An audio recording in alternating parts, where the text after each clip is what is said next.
Can the U.S. trust President Erdogan at his word?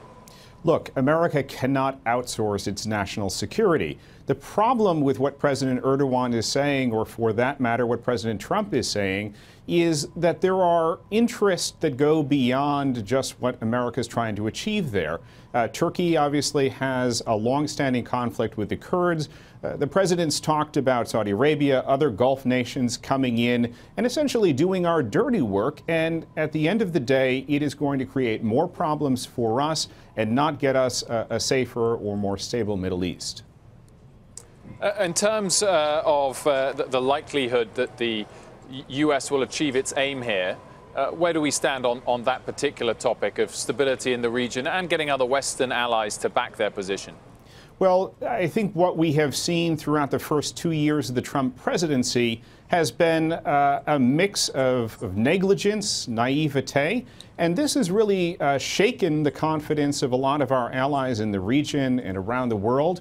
The problem now is no one can take what Trump says to the bank, and that's why, quite frankly, Secretary Pompeo is headed over there to try to assuage some of these fears. What about the Saudis? I mean, President Trump has claimed credit for lowering the price of oil, which has been helpful for U.S. consumers, in part because of his good relationship with the Saudis. Is he right to take credit?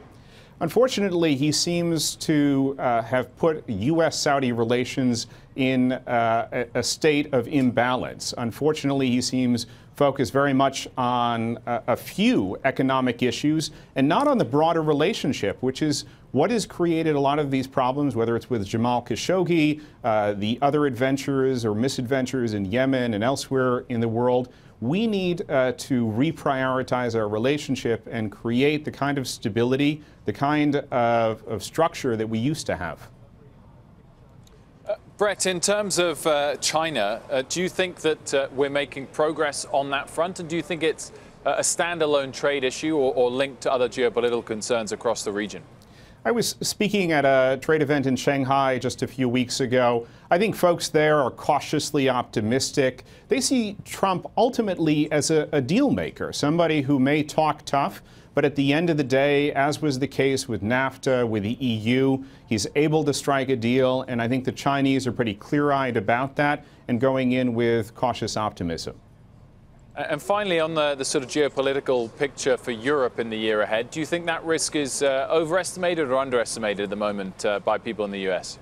I think the risk is significant, and quite frankly, it's another example of where Pompeo and Trump are not helping matters. They're egging on the Brexiteers. They're egging on some of the populist movements across Europe. That is undermining some of the pillars of the Atlantic Alliance, and that has got to scare investors. It's got to scare leaders across the Atlantic Ocean.